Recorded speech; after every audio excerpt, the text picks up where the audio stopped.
say, I hope you had a good weekend. I should say on Fridays, I hope you'll have a good weekend. Preemptive strike. Thank you, sir. The reason I'm laughing is somewhat at myself. I have this great question every day: with what subject do I open the show?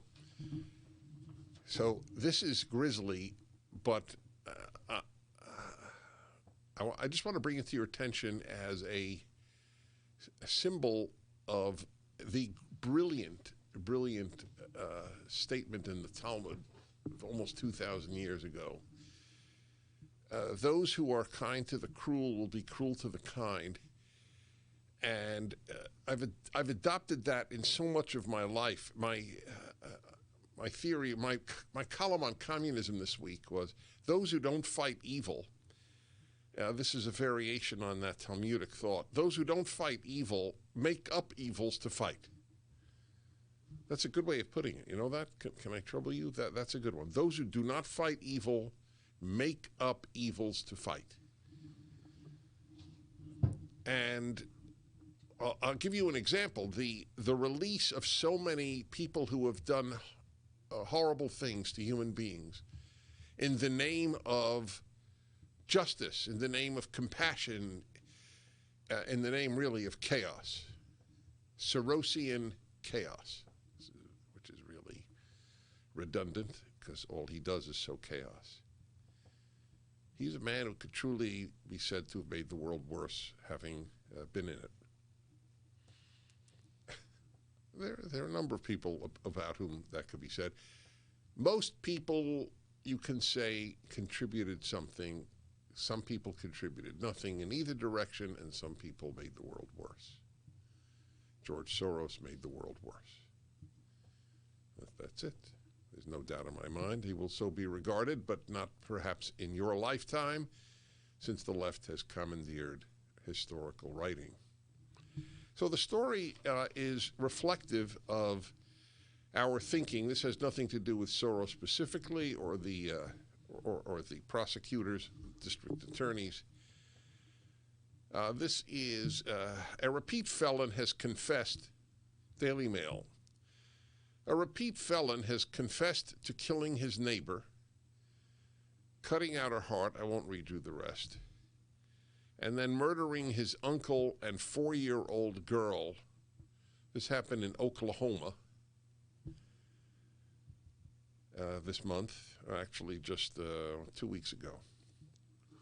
Lawrence Paul Anderson, 42, allegedly stabbed the neighbor, Andrea Lynn Blankenship, to death in her home in Chickasha.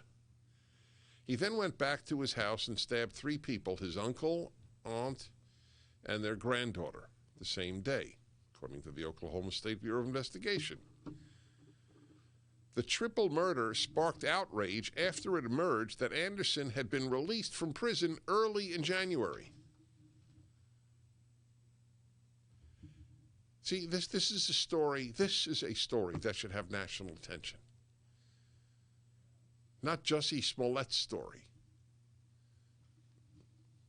Turned out to be a lie, as you know.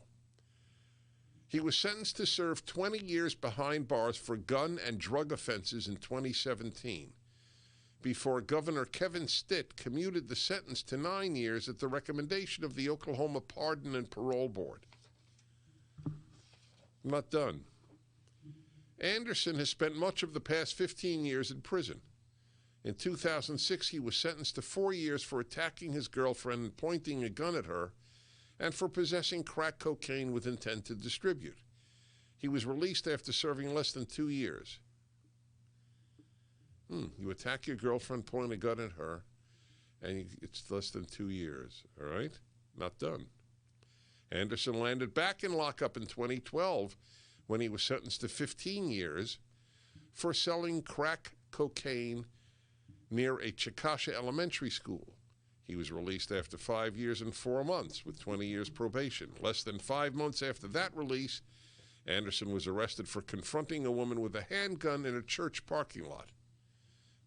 Police later found a vial of PCP in his underwear. So just let them out. And I'm not saying that this is not a complex issue. If a person is only involved in drugs, although I want you to understand, drug dealers are involved in murder. Okay, that should be known. Do you know how many people die of drug overdoses? And there are people who are selling the things with which these people die, just for the record. But even putting that aside, the guy has twice pointed a gun at innocent women. And then now he went out and he murdered the neighbor and three relatives.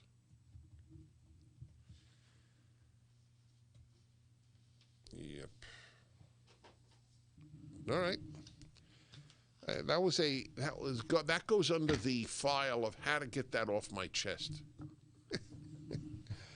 And it is off. So they've now passed this equality bill, the U.S. House of Representatives, which will guard the transgender. You are, for all laws, you are what you say you are. This is an invitation to chaos. And the only question I have on these matters, I have a lot of thoughts, but I have a question on this one. When will the average Democrat see his country ruined by his party and hold his nose and vote Republican?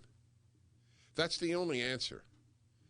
They are destroying the country. This is a form of destruction.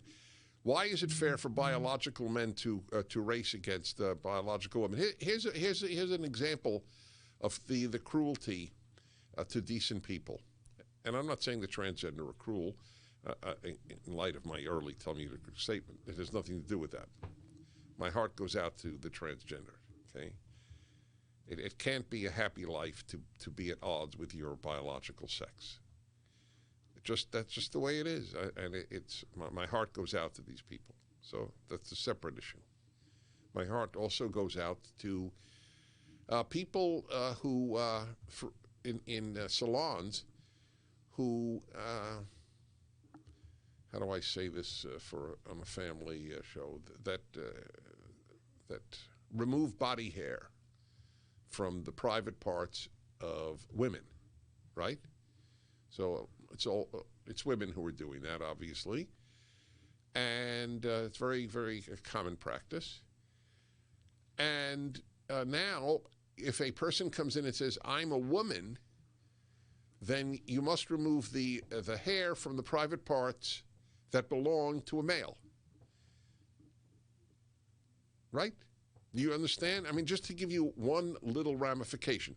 But 99.9% of you don't work in that field, so the hell with those people. 99% of you are not are not females racing against biological males, so the hell with those females. Oh, and it will have absolutely no effect on the cohesion of a unit to have somebody with a male body say that she is female or vice versa. So that there are women's barracks, is that correct? So there will be in women's barracks a woman with male genitalia. And to even to object to it and say, this is not what I signed up for, will make you a hater because of the simpletons of the left. So that is the law. We might as well abolish women's sports. There's no point in women's sports. The point in women's sports is the biological differences. The biological differences don't end because the psychological differences end.